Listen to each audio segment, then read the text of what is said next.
when you hit about 14, 15, you are tired of being bossed around, right? You're tired of it. And this is exactly what I say to teenagers. If you want to stop being bossed around, the solution is start bossing yourself around, right? The only reason people tell you what to do is because you look like you don't know what to do. But as soon as you figure out what you want to do and pursue that, people get out of your way.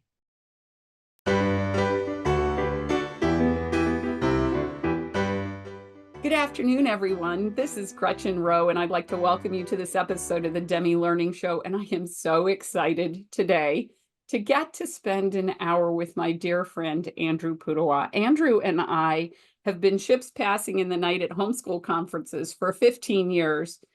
And probably 10 or 12 years ago, we had a conversation and realized we had a whole lot in common. And so we look forward to seeing each other on the convention circuit every year. And I backed him into a corner last September and said, I want you to come talk about crafting a college experience while you're still in high school. Two of my kids did that, but that was back before the age of technology, the phones that are so ubiquitous today. And I wanted Andrew to come talk to you all. And now I'm going to let the master himself introduce himself. Andrew? Well, sure. Yeah, Andrew Pudewa. I'm the founder and director of the Institute for Excellence in Writing, or IEW, as many people know. I have been at this full time for coming up on 25 years, and it's been a phenomenal run. Of course, I've been, very good friends with everyone at Demme Learning. Steve was one of my great early mentors in the game because his business was very similar in many ways, and he's a few years ahead of us. And I learned so much. And then Ethan, I kind of saw him at the tail end of being a teenager, and now he's all, in charge of everything. And uh, in a similar way, it's been a family business for the most part. And so I've gained a lot of valuable experience from my relationship with you and everyone at Demme Learning. We, of course, publish arts of language curriculum. We start with, early reading and early writing, and we have a little bit of competition, not much. We have a spelling and a grammar program, as you have acquired as well. And my kids grew up doing Math UC, so and Well, then my kids grew up doing IEW, so. yeah, I mean it's all one big family as far as I can tell. What's important about me? I have 16 grandchildren with number 17 on the way. All of my children who have school-age children do homeschool their children, so starting to see this big exponential expansion, at least within the clan. I live in Tulsa, Oklahoma, and we've seen tremendous growth, as almost everyone in homeschooling, because with the schools being the way they are, with COVID, with so many great options now, it's more and more accessible. Communities, co-ops, online groups, more and more webinars and ways to get helpful information. I think the typical homeschooler today just has so much more support opportunity. And of course, hybrid schools have grown a great deal. And what we're going to talk about today, dual enrollment options. So that's where, we've found great growth, great success. I still travel quite a bit and do conventions. As you mentioned, I don't do as many student classes. I used to run around the country and do, student classes, but now we have such a phenomenally excellent set of video materials. It really doesn't make a whole lot of sense for me to spend time doing that. Although I had a lot of fun, meeting lots and lots of kids out in the field. But the videos have proven to be profoundly effective. And one of the fun things, Gretchen, is I am now almost everywhere I go, meeting one or two or half a dozen, you know, young ladies will come up to me, and they've got a 8-year-old and a 5-year-old and one in the belly maybe, and saying, well, you don't remember me, but I was in your class when you came to Columbus, Ohio 15 years ago. So that's kind of fun to see that second generation rolling, and that homeschooled kids are really embracing that as a heritage, as a family way of doing things. And you meet two homeschool kids who met in homeschool speech and debate, Right. and all their siblings are homeschooling, and so they have these growing networks. So Well, I that's don't my know. eldest son. That's how he met his wife. So, I one of the things that I think is so remarkable is homeschooling is no longer a marginal experience. When my kids were homeschooling back in the 90s, if we were all out together, people would say, "Why aren't you in school today?" And my kids were taught to say field trip because Yeah, the it safe was answer.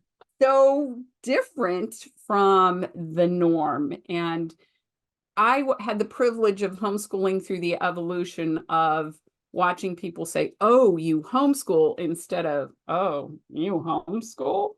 And that change was remarkable. So, and And your influence was part of that.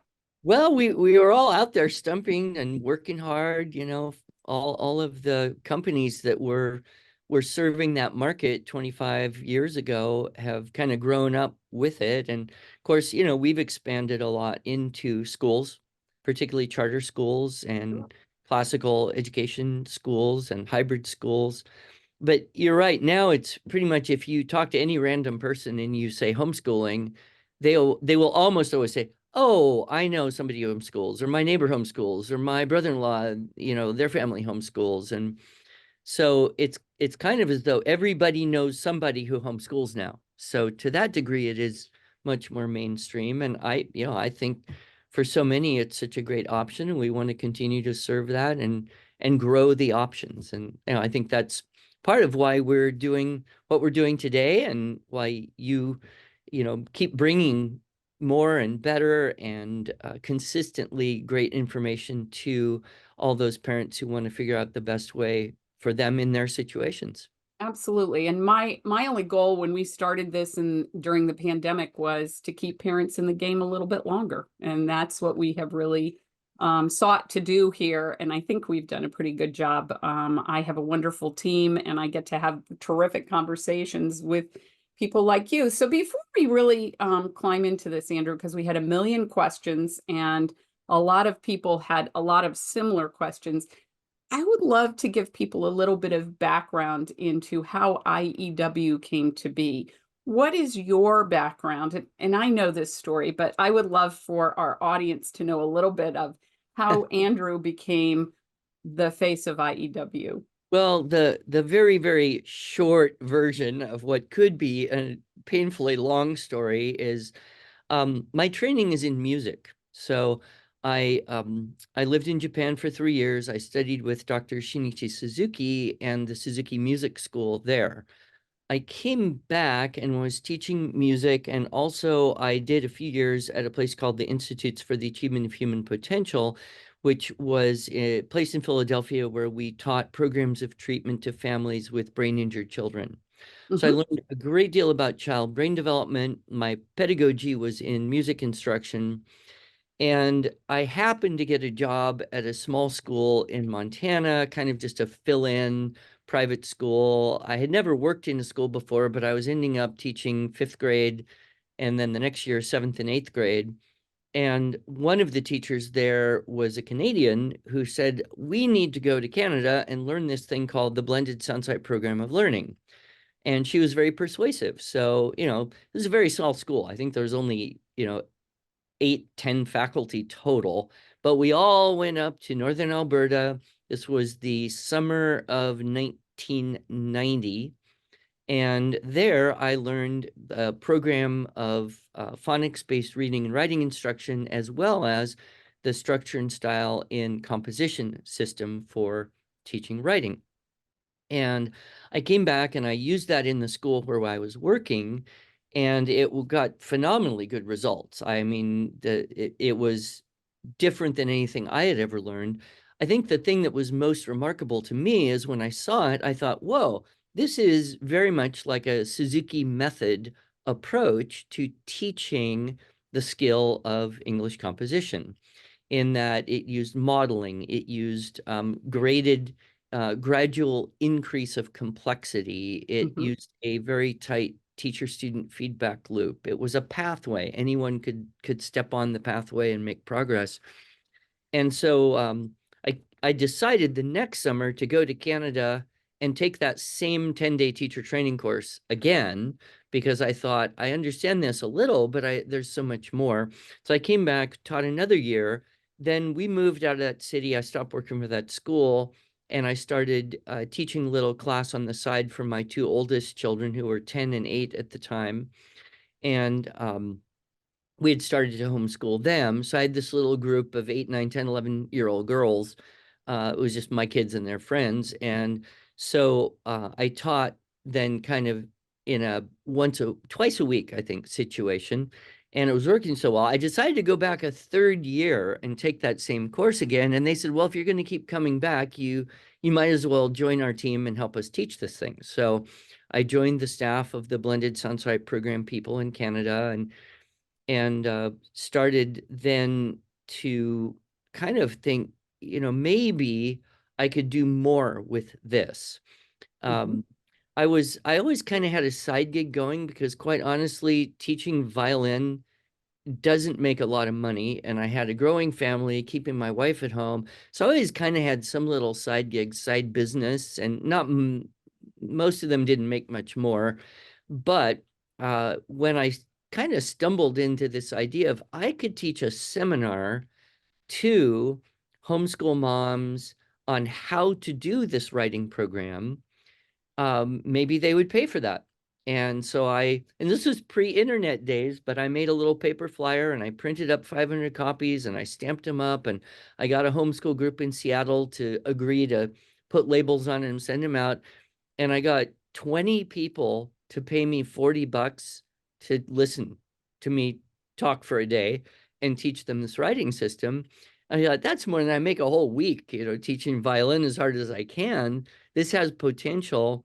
So I kind of continued then to teach some seminars. We made a set of videotapes. It wasn't very good. I made a better set of videotapes, and I mean tapes. This was VHS days, 88, 98, 99. And then I had kind of a breakthrough. It's a very large international homeschool organization, probably the largest homeschool group in existence at the time. In 2000, invited me to come and help them with some curriculum, and they made a very high quality set of videos of the seminar.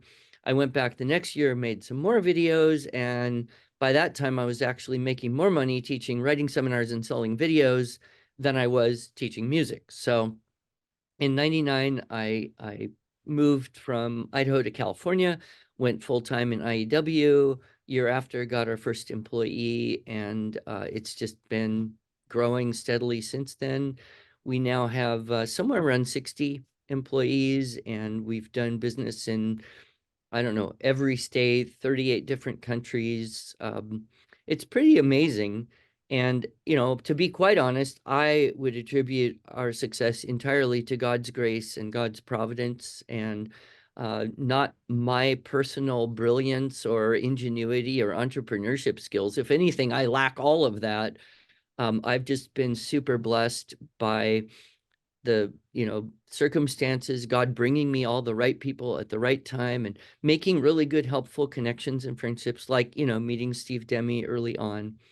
Well, I appreciate your humility, but I also think that what you have done is you have created an atmosphere where creative thinkers can find outlet. And that reason I wanted you to tell that part of the story is because what that has given you the opportunity to do is to hone this experience of crafting a college experience while you're still in high school. And I think that makes this valuable. So I can't imagine that there would be someone in our audience who doesn't know who you are, but We'll hope at least someone, and now they hey, know a little bit about me. But If that were I the case, at least they understand the evolution in the background of why IEW is such a rich and wonderful program. Yeah. Well, and I have 7 children, and almost all of them were homeschooled for almost all of their years. And I think God gave me these particular children in part so I could learn all sorts of interesting things that I can then pass on to other families. And so, I think that's it's part of the big scheme that I think it's a divine plan to help more and more families find the best possible situation for their children, who are all individuals, and all kids are different. And the kind of industrial model of schooling where everybody goes there, does the same thing in the same way, according to the same schedule for the same amount of time to get the same predictable, controllable result, it's just collapsing. And more people are aware of that. And so we get to help people navigate, well, what's the best approach for, this particular child? And you know, I know that people will come into homeschooling, and sometimes they'll say, well, I have to kind of do school at home, and just replicate the very system I'm trying to not be in. But then after a year or 2 or 3, they make friends and they find out about, oh, here's this other way of teaching math. Here's a different approach to, kids who need a different way of seeing things and hearing things and practicing things. But at the same time, I also feel like, like Matthew C, we have extremely broad application. So the system works for everyone, but then the application can be customized. And that's, one of the things we do is we focus on parent training, teaching the parent our system so they can then go teach children of all different ages and aptitudes, and creating additional materials to support them in doing that. And I know that in my personal experience, that's what I found an IEW experience to be, is you taught me how to be successful in teaching my children because of my own volition. I was not a teacher. And being an only child, I was born a tiny adult. So I put expectations on my children that were adult expectations. And you helped me realize that there's a balance there and a difference. And so now what I want to do is I want to step forward into the conversation we had in the mountains of North Carolina last September, when we were talking about crafting a college experience while your students are still in high school. So what's the genesis of this? Where did I know a little bit of that, but I want you to tell our audience what the genesis is of this idea and why it's so valuable and important. Well, the idea that some kids could attend college classes at an age younger than the traditional, 18, 19-year-old, quote, high school graduate, that's been around for some time, but it's been kind of limited in people's thinking to, well, you'd have to have a genius and an extraordinary circumstance, and, you'd have to like finish high school fast finish 4 years of high school in 2 years in order to do that. But I had a very different experience with my daughter Genevieve. She was the second of my 7 children, and she was homeschooled for many years, and then she wanted to go to a rigorous high school. So we actually moved to Moscow, Idaho, so that she could go to a rigorous classical Christian high school. And she started that ninth grade. She was 13, so she was already a little on the young side for high school. And she did ninth grade and 10th grade. And then she came home after a few months of 11th grade and said, I don't think I need to go to this school anymore. And I said, well, we moved here so you could go to this school. You're 15 years old. What are you thinking? And I guess she had researched it, and she said, well, I think that I could just get into the University of Idaho, and I could be, I could just be a college student, because, if your SAT score is high enough, then you don't have to have a high school transcript to go to college. I didn't know anything about this. And I said, well, all right. I mean, I guess. Are you sure? She goes, yeah, the only reason I go to school is to be with my friends, and that's not a really great reason to go to school. And, I'm going to take chemistry in high school. I could just take chemistry in college. It's kind of the same thing. So I didn't know about this, but she did it. She pulled it off. She came out of school. She got one of those big, thick how to study for the SAT thing. And this would have been back in 98. So, I was just infancy doing 97, I think. Just in my infancy starting IEW. And so she did. She got a, I don't know, high enough score. She was admitted to the University of Idaho with a full scholarship at 15 years old. So that kind of broke my whole paradigm about what was possible. I will just update that story. After a semester at the University of Idaho, she came home one day and says, Mom, Dad, I can't go to the school anymore. I have to go to a school where I can actually learn something. This is just not, it's not challenging me. I don't like it. I'm thinking, you're 16 years old. Where am I going to send you? What are you thinking? So anyway, she did end up going to the Franciscan University in Steubenville at Mhm. 16 as a sophomore. And she ended up graduating early and then taking a few years to do other things. So but that was kind of my first thought. And then I met some kids in Washington State who were in what they called a dual enrollment or dual credit. And I guess this is something that the University of Washington had an agreement with the public schools that their hotshot students could, be enrolled in the public school, go to the University of Washington or WSU, take college classes, and get credit both on the high school transcript and on the college transcript.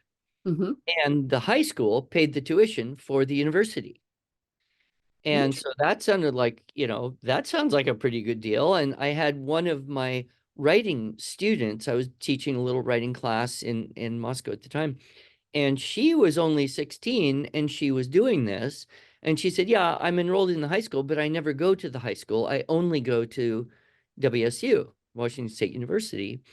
And she took all her classes there. And, she was talented and smart, but I thought, well, if she could do it, a lot of kids could do it. And so that's when I started to become aware that this was even possible. Um, and then a couple other kids. My two youngest ended up doing dual enrollment after we had moved to Oklahoma. And so they were taking classes at Tulsa Community College. It wasn't hard to get in. All you had to do was go take basically a reading test. And if you can read, apparently at a 10th 12th grade level, which didn't seem particularly hard, you can take classes at the community college, and it's basically free. And that's when I also noticed that a lot of these colleges were offering online classes for high school kids to do this dual credit dual enrollment idea. And of course, if you're doing that, they charge you a lot less money than if you are graduated from high school, you're, 18, 19 years old, and you're going in as a full-time freshman. Your per credit hour cost is way higher, 3 to 4 times higher than it is, because they give a really good deal to the high school students in the dual enrollment area. So I started meeting a lot of kids who were doing that. And then I started meeting kids who basically just didn't do high school at all. They just started doing college classes at 14 or 15 and had completed an associate's degree or even a bachelor's degree by 18 or 19 years old. And I thought, okay, well, they must be geniuses. But then I realized, no, they're just basically average, competent, hardworking high school kids who can read decently well, write decently well, can calculate and know math facts pretty well. And and then what I finally learned that I really never thought, because I was always of the opinion that high school classes were somehow preparation for college classes.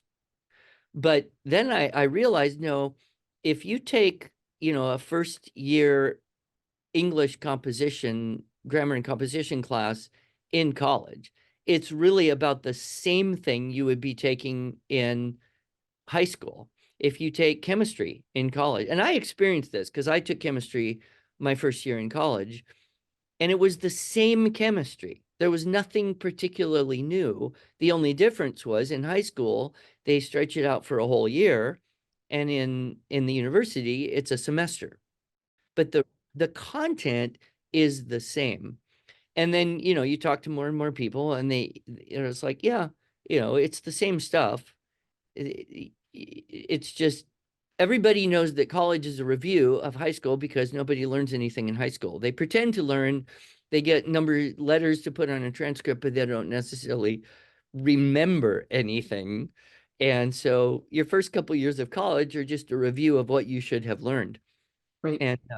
And then right around that same time, an organization came into existence called College Plus. I don't know if you remember, they used to go to homeschool conventions and all that. And they actually had a service that would help families um, enroll in their program. They would then bring you all the distance learning options, and they would help you bank credits. And, they had lots of kids who were getting their bachelor's degree by, 20 years old, 19, 18 years old. And so that was kind of the beginning, I think, of people becoming aware on a broader view that this dual enrollment, college while you're in high school, distance learning, is very, very possible for almost anyone who wants to do it. The interesting part of our conversation thus far is the fact that your daughter came to you saying, I want to do this. And so, in a way, she was teaching you. And so many of the questions that parents had who registered for this webinar was, how can I do this for my student? And I think I look back, two of my four kids did this, and they figured it out themselves. Now, I'm not saying that I wasn't a part of that process, but if you have a child who's motivated, they'll figure out a way. You just need to help them figure out what the options are. And it does vary state by state. You can do you can do college classes in high school here in North Carolina, where I live, for free. In Maryland, we paid a percentage of the credit hour, but it was a nominal percentage. And that's where my kids did that. So one of the questions that was prevalent in the questions that parents ask us is, how do we do this? Well, you start with figuring out what is available in your state, because it's not the same in every state. No, but a lot of the schools that are offering distance learning are not necessarily in the state where you live. True, this is very true. Liberty University, I believe, as far as I know, they have the largest online program of any university. I heard that just about 2 weeks ago, so it must be confirmation that is an accurate statement. So Well, that yeah, would be I a heard great that their place. online class numbers are about 5 times their residential numbers. And they had their system well in place even before COVID. A lot of other universities kind of got their online system in place because they had to retain students, but shut down their buildings for a period of time. Sure. But I would like to make two observations based on what you said. Number one, something I have been saying to teenagers ever since I started teaching teenagers is, when you hit about 14, 15, you are tired of being bossed around, right? You're tired of it. And this is exactly what I say to teenagers. If you want to stop being bossed around, the solution is start bossing yourself around, right? The only reason people tell you what to do is because you look like you don't know what to do. But as soon as you figure out what you want to do and pursue that, people get out of your way. And so, my daughter, other kids, hey, I don't like this, what's going here. What are my options? They're going to have a lot more energy into figuring this out.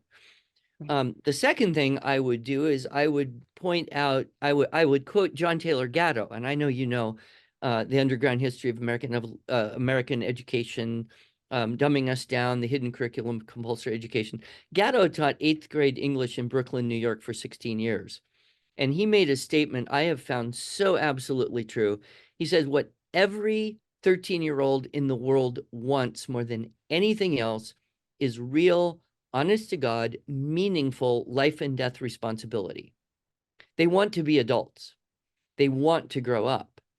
And, while 13-year-olds are still a lot closer to being 10 than they are being 18, when you get them on a path of being in a situation with increased responsibility, increased accountability, working more with older kids or even adults, whether it's in an educational setting or a community service type of option, like a political campaign or a missions trip or getting a real job. I mean, what does every teenager look forward to more than anything? Driving a car and having a job.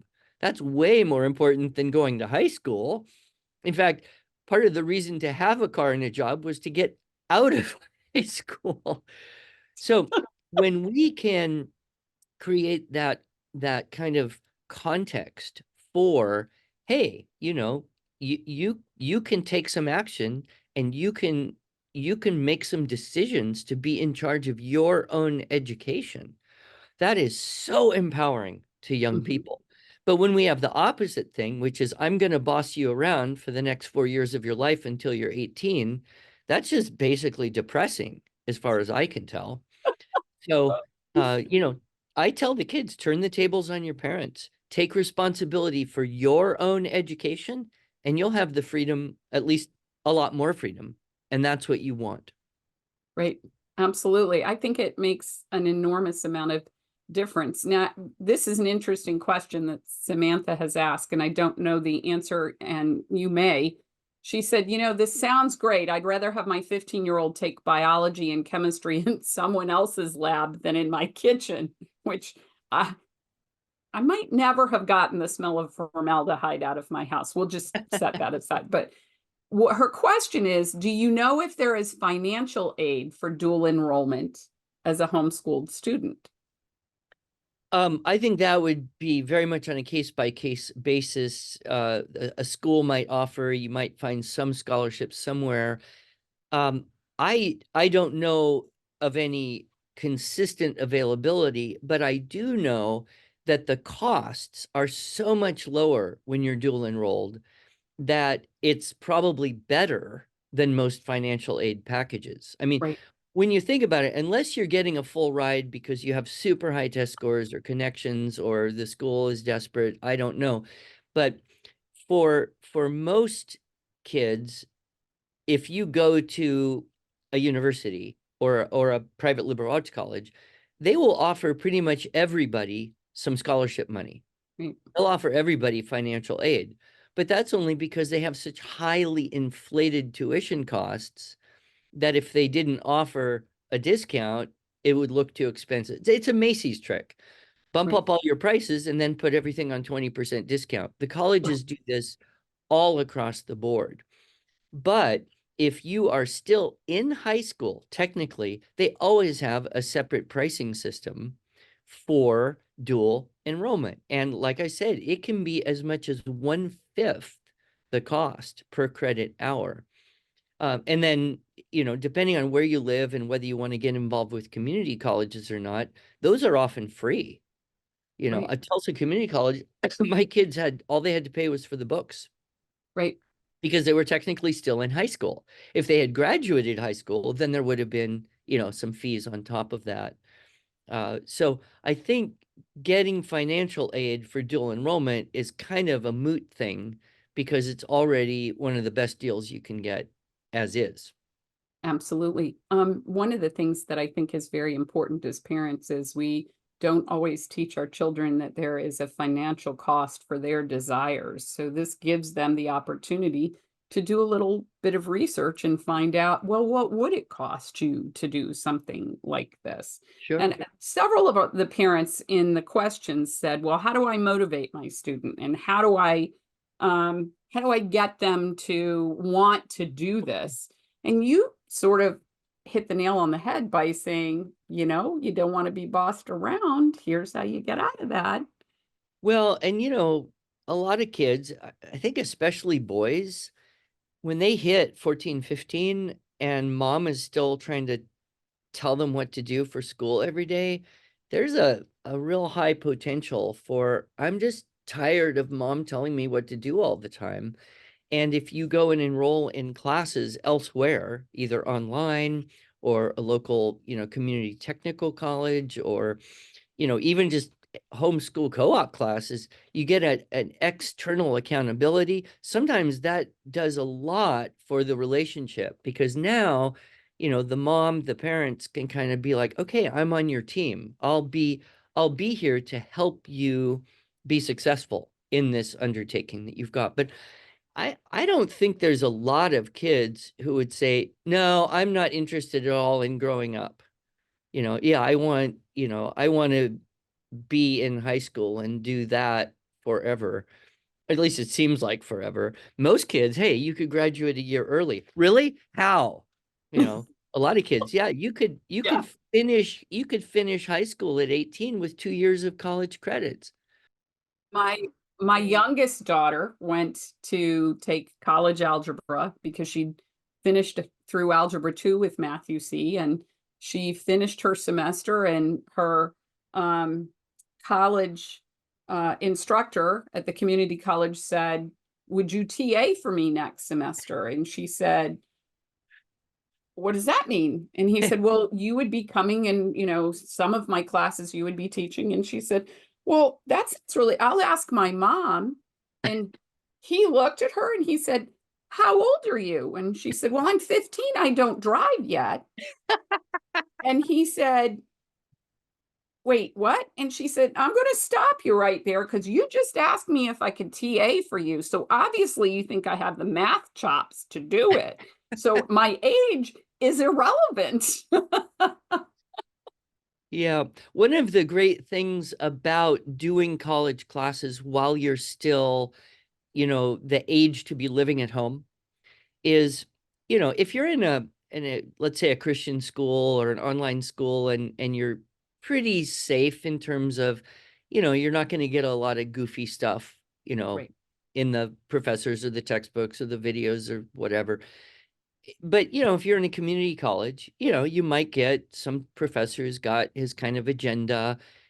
If you're living at home and a professor has you read something or says something and you have some questions about that, who are you going to talk to? Mom and dad. If Right. you have gone away and are living in a dormitory in a different city, and you got a professor who's kind of pushing an agenda, and you want to talk about, well, who are you going to end up talking about? All the other 18-year-olds, Right. right? So there's actually I always say you're safer being in college when you're 16 or when you're 20. The most dangerous time to go away to school is when you're 18 and everybody else is 18 and you're living in a whole building of 18-year-olds. What can 18-year-olds learn from each other, right? Mhm. So Nothing good, nothing profitable. I'll put it that way. I think generally, I mean, back to there are my own exceptions, 18 year but old. Yeah. and really, I mean, if you want to, I know a girl, she's talented. I'll give her that. I met her when she was 14, and she was a very good writer when I met her. She'd been doing IW her whole life. She started taking college classes at 15. She got her bachelor's degree at 17 and had her master's degree at 19. And I said, well, was it hard? She goes, no, you just have to write stuff. Take tests and write stuff. That's all I had to do.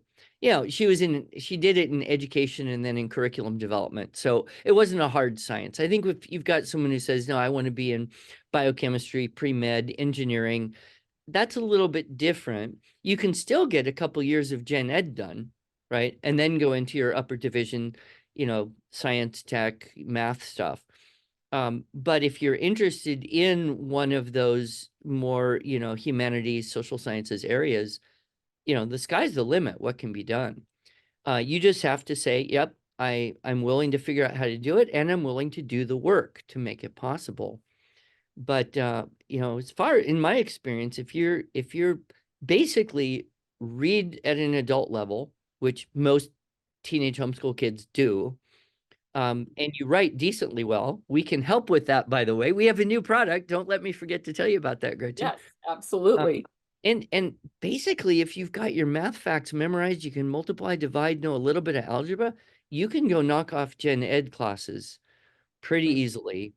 And I know a girl who's doing this. She took an accounting class and she was all nervous, like, I don't know anything about accounting, and I've got my first test coming up. She got 199 out of 200 points. And she's just a high school kid, taking a college class, and she was pretty happy about that. And I think one of the things here, Andrew, that is important to recognize is we as parents can cast a vision for our children, but then we need to get out of their way a little Yeah, bit, absolutely. because we can't make them do this. My second son, second child, first eldest son, graduated high school at 17 with a year's worth of college credit under his belt, started his own business, paid his own way through college, finished in 3 years. And that was because no one told him he couldn't. Exactly. And I think there's a lot of parents here on this list who are looking at this cup as half empty. And I think but what about the SATs? There were 31 people who said, but what about the SATs? It That's didn't matter a bit Yeah, for that's a my real two eldest easy answer. kids. If you go get a year's worth of college credits, they won't even ask you for SAT scores because you already have half your gen ed requirements down. You've got a decent transcript, and you can even put a transcript together with classes from different institutions. Yes, Um, there was that question, and you had highlighted that as one of the questions you wanted to ask. So what happens if you pull courses from different uh, institutions? yeah, How you do you make that basically work? they stay on a transcript with that institution, and then when you decide where you want to get the degree from, you ask for a transfer of credits. And if there are accredited institutions, almost all credits are transferable. And then you transfer them into one, consolidate, and then finish up there. There's also organizations that will help do this for you. Um, you knew about College Plus. They then Yes, changed their name to Lumerit, and they built that organization, and actually brought the whole idea from homeschooling kids doing college degrees from online accredited institutions.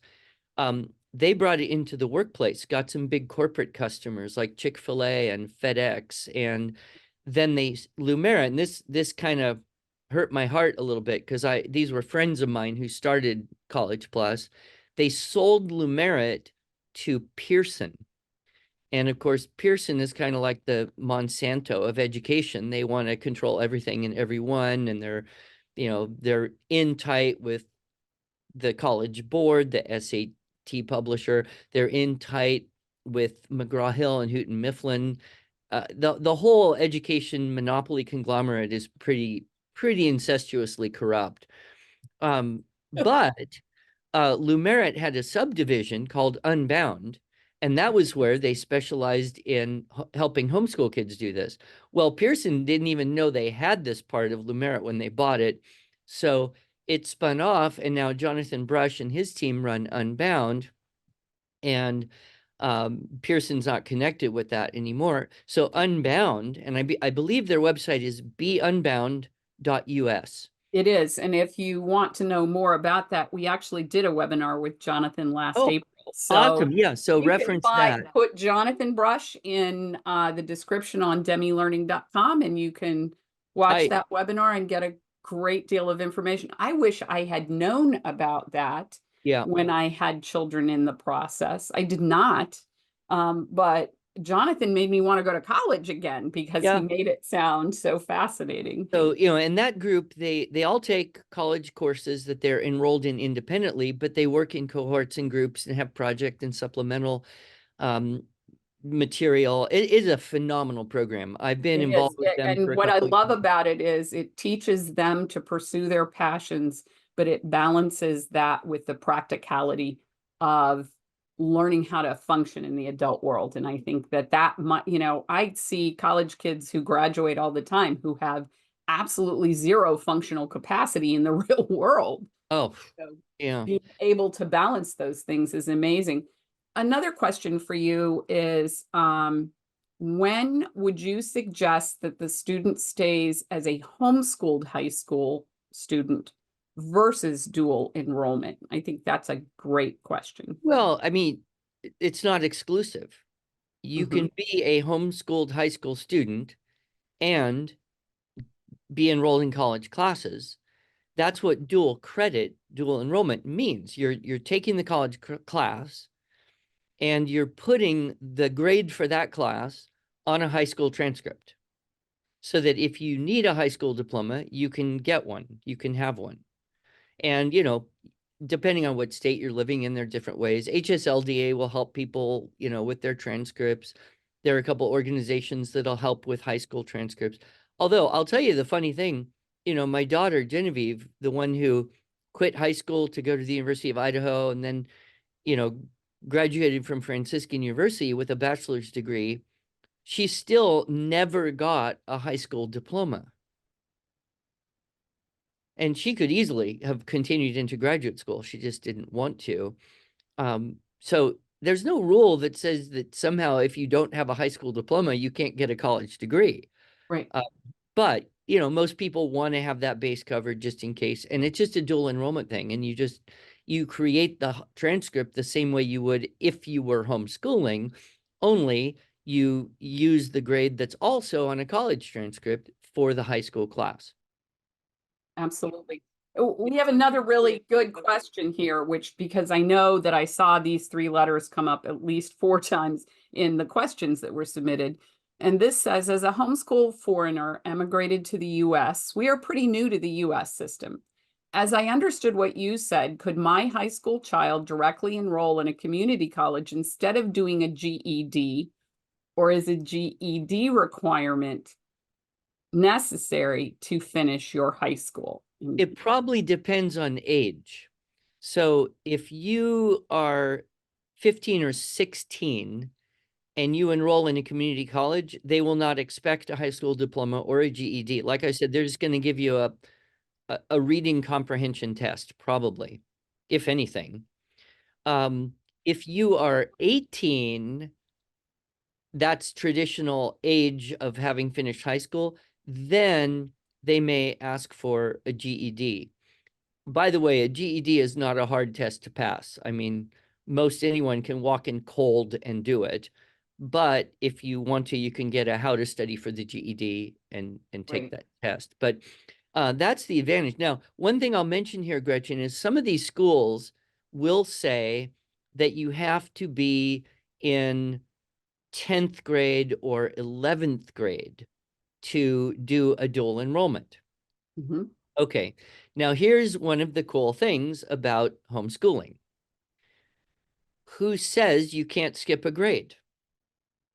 I mean, I skipped 2nd grade. My wife skipped 8th grade. Why? Because, we were bored to death in school. And so if you've got, a very sharp 14 or 15-year-old, why can you not just say, yeah, they're in 11th grade? They can do 11th grade work, right? I mean, and then you just do a bunch of stuff, throw it on a transcript if you need to, but there's no age requirement. It's actually a grade level requirement. And I'll give an example to illustrate this. I read an article just recently about an 11-year-old boy, 11 years old in Israel, who entered a PhD program. Obviously, extraordinary, right? Exceptional. But quite clearly, he did not cram in, 4 years of high school and 4 years of college. There's not 8 years in his life to have done that. So what happened? Well, he demonstrated proficiency, was able to do the undergraduate level work at the age of 9, 10, 11, was able to crash through it, and somehow, was this savant that, so age is not the point. They might say grade level, but you get to decide grade level, Right.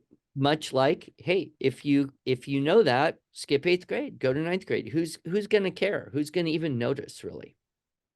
Well, and I laugh because I'm thinking of a cartoon that I read a couple of years ago, that it was this student standing in a checkout line, and the cashier says, "Oh, you're homeschooled. What grade are you in?" And the student is like, "Well, in composition, I'm in 11th grade, and in math, I'm in 9th grade." And, it's going through this litany of different grades. And Yeah. it is true. It is a little bit up to us. I remember taking my eldest to the community college because we wanted her to do dual enrollment. And I was full of anxiety, pulled up, stopped the car. She gets out, goes in because she had an appointment to take this test.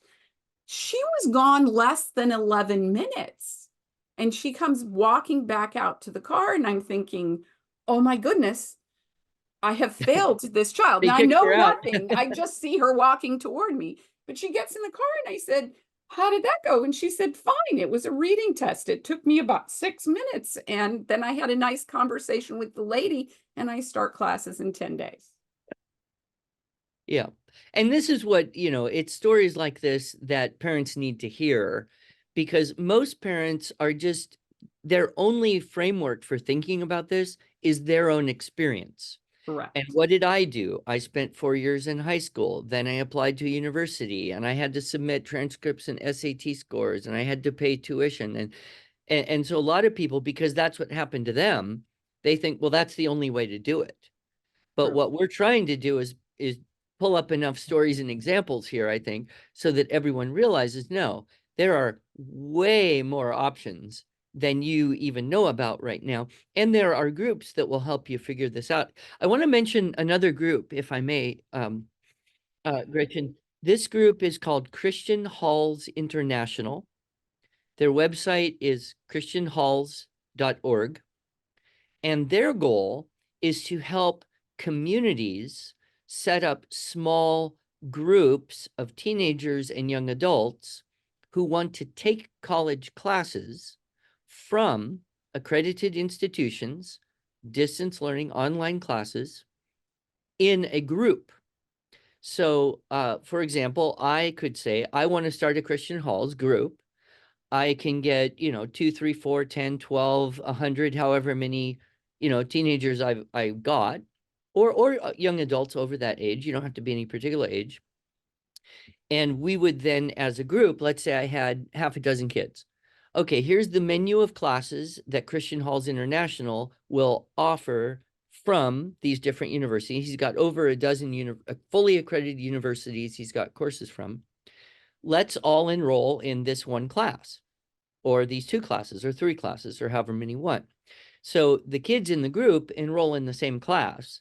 They do the work, and they're kind of independently connected to get the credit, which is brokered through Christian Halls International. They handle the fees and the record keeping. But the kids can get together and do the readings, study, write their papers, bounce ideas off each other, hopefully under the, supervision of a tutor or an adult who would kind of, lead through, help them go through this. And so then you get the best of both worlds. You get a small group tutorial style study club. You Mhm. can choose from thousands of different classes that you want to do. You can do 1 or 2 or 3 or more, and they're fully accredited. And most of these institutions require, kid to be in 10th grade or 11th grade. And they're not even going to really care if you just say, yeah, I'm in 10th grade or 11th grade. And so then you're getting community, you're getting control. All of the schools he works with are Christian colleges, so the course content is done. And he even took our Structure and Style for Students 1C. This is a first year grammar and composition course that we offer as a video course. He got that approved from Southeastern University in Florida and Donnelly College as a full year of grammar and composition at the college level. So you could take our first year high school writing course and get college credit for doing it. Obviously, you have to buy the course from us and then pay more for the college credit, but still, it's a fraction of what you would pay, say $1,200 for a 3 credit course, at the University of blah blah, or twice that at a private school. So this group, Christian Halls International, is really doing, I think, a phenomenal job of creating local person-to-person community building with dual enrollment, college options, fraction of the cost, more classes available than you could imagine. Things like, criminology, psychology, aviation mechanics, all sorts of classes that are available from these various institutions online. And so you can sign up for a class here, a class there, and a class over there, and they will keep all the credits. And then, like I said, when you're ready to transform that into an associate's degree or decide where you want to get a college degree from, you transfer them all into the same institution, and they help with that whole system. Any homeschool convention that anyone goes to now, where your state or GHCs or wherever you go to a homeschool convention, there will be colleges there. And all of those colleges are very interested in dual enrollment for high school kids. Yep. Because, if that school, if Cedar Ridge enrolls your kid as an 11th grader and starts getting them college credits for a couple years, well, where are they most likely to want to go to finish that degree? So for Absolutely. them, it's outreach, it's their best potential future student base. So they're very excited to talk to you about the dual enrollment option. So, worst case, just go to a homeschool convention and talk to people. Absolutely. Andrew, this is a question I hadn't really pondered and hadn't come up in our list, but what if your student fails a dual enrollment course? Will that reflect poorly on a future admission? It may or may not, probably not, but the trick would be drop the class before you fail. I mean, let's face it, if you get in and you're over your head and stuff, you get in the wrong math class, or you get in the, a tech, it's usually going to be a math or science thing. You get in a physics class and you do really badly on your first quiz, and you'll know, I'm not ready for this. Then drop the class. That's the other great thing about this. You can drop a class and maybe you lose some money, but not nearly as much money as you would lose if you went to the state university, signed up, and didn't miss the drop deadline after the first however many days they give you. You drop the class, you save your transcript, but you just lost $1,200. Correct. So I think most kids are going to know pretty quick whether they're doing well in this class or not after the first quiz, assignment, or whatever. I have never heard of that being much of a problem. So one of the other things that I think is important, if you're a parent who is thinking about this, your child needs to advocate for themselves. They need to go in, they need to meet the professor teaching the class. If they're doing some sort of online enrollment at a local school, they need to make themselves known, because the students who make themselves known to the professors are the ones who, if they get in trouble, the professor is willing to help. If this is a student they've never seen, the odds of them being willing to help you are very small indeed. Yeah, that's so true. And, much like your daughter had the experience, most of the kids I know that go and take in-person classes as high school students, professors love them. Absolutely. Why? They sit in front, they smile, they take good notes, they study for their tests, they participate in classroom discussion. For the most part, your homeschooled 16-year-old is a student that is infinitely more appreciated by the professors than the average public school high school kid that comes in and slumps down in the back row. Absolutely. Absolutely. And that is part of what our character training needs to be for our children, whether they matriculate at a local community college while they're still at home with us, or they go off somewhere to college. That's a life skill that they need to know. Andrew, I Yeah. have another question here. It says, my son would like to study engineering, He already has taken some gen ed dual enrollment classes, English, history, etc., and plans to take DE calculus and physics. His desired college said to take courses that show your interest in engineering, but refused to be more specific. Do you have any advice? I do, but I'll leave that No, question. I have nothing to say because I don't know personally, none of my kids, nobody I know was in this situation. I don't know what DE stands for, but you go ahead and answer that one because I would say that it would be worth another call to the matriculating university to say, I need you to be more specific. And here's what I would do if it were me. I'd coach my student through that conversation, and I'd make my student make that phone call yeah, and say, you want me to take some courses that show my interest in engineering. Would you please help me define what those courses would be? yeah. And And honestly, doing an internship at some kind of engineering company, mhm. even for free, would look really, really good on an application to a higher tier engineering program at a larger school. And so very often I will tell you, I have met countless students who now have degrees, and their pathway to that degree started out with doing an internship somewhere locally. And here's a key: that internship might not be paid, but if they're willing to invest the time and the effort and the energy, that shows that they have the desire, and that could make a tremendous difference for Well, them. and yeah, internships are really the apprenticeship model that worked so well for so many hundreds, thousands of years. And I know one example of a kid who got an internship, and it was actually an engineering kind of situation, and they liked him so much. They said, if you will continue to work for us part-time and go to school here, we'll pay your school. We'll pay your tuition in the University of Oklahoma. But you got to stay and work for us. And Right. that's pretty much okay. Then you're guaranteed, a position, at least you know what you'd be getting. And I think that there's a lot of employers that are very willing to invest in the education of their people. As if they have some kind Right. of hope that those people are going to stick around and be an asset later on. So, Right. yeah. Kristen did answer the question. DE is dual enrollment. So we're trying to make it into something beyond what it really is. So I'm really glad that she answered the question. But I think the important thing here is, as parents, we can collaborate, but we can't be the creative end of the stick. If we want our children to do these kinds of things, they have to take the initiative to go forward with that. Yeah. Yeah.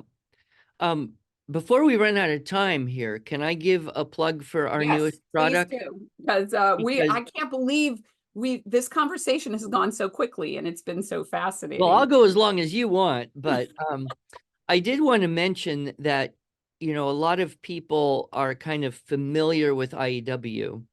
And in some ways, we have a reputation of being really good for, say, upper elementary, middle school. A lot of the classical conversations people, they encounter it in essentials, but then their kids go on into challenge levels um, but we do have our newest product I'm very excited about. It's called University Ready Writing. URW is our code for this. And what we did in this course was it's a 12-week course. So it's just basically a semester's worth rather than a year.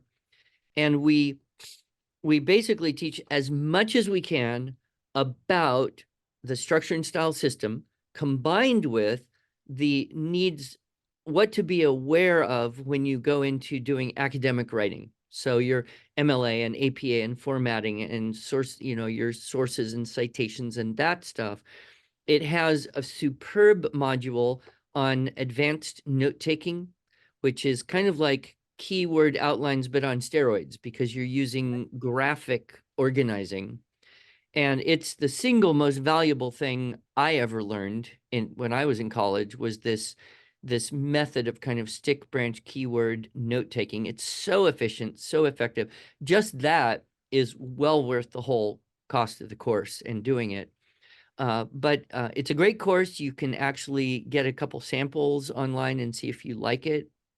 Yeah, so if someone, is in high school and did not do IEW or feels like writing is kind of a weaker point in the whole equation, you've got a kid who's super strong in the math, tech, robotics, loves that stuff, but the writing is not the favorite thing.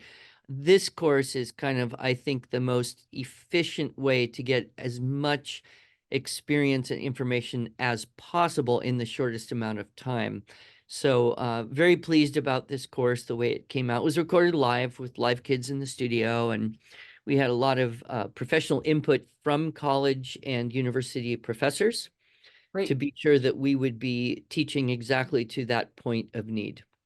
Andrew, we've come to the end of the hour. So what closing advice would you give to our parents? Well, the world is changing very, very quickly. The requirement for having a college degree in order to have a good life is really no longer the case. There are so many opportunities that are outside the traditional go to school for 4 years, pay a lot of money, and get a piece of paper to hang on your wall.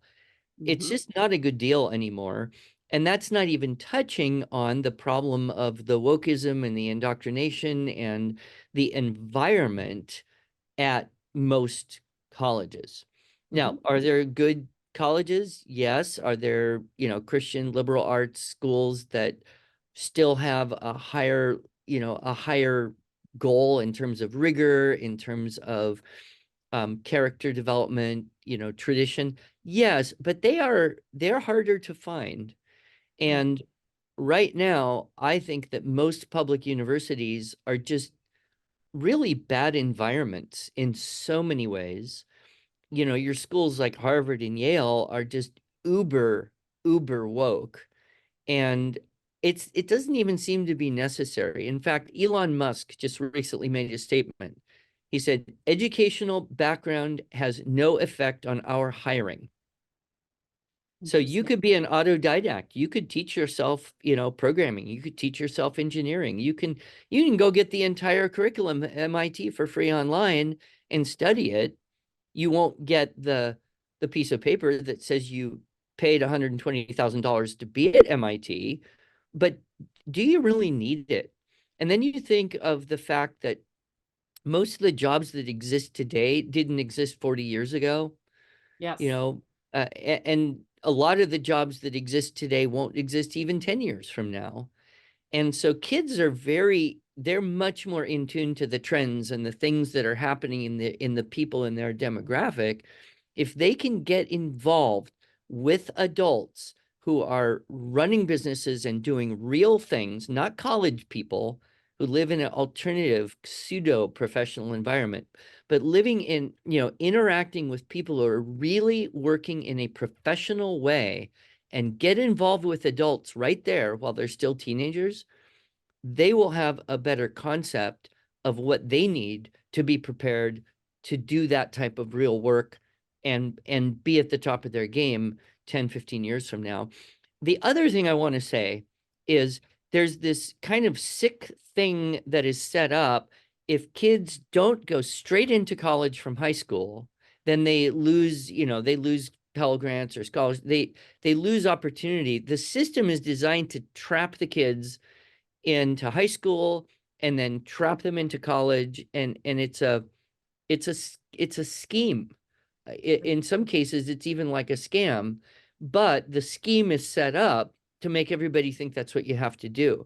Whereas if you finished a couple years of college during high school, you'd have a couple years.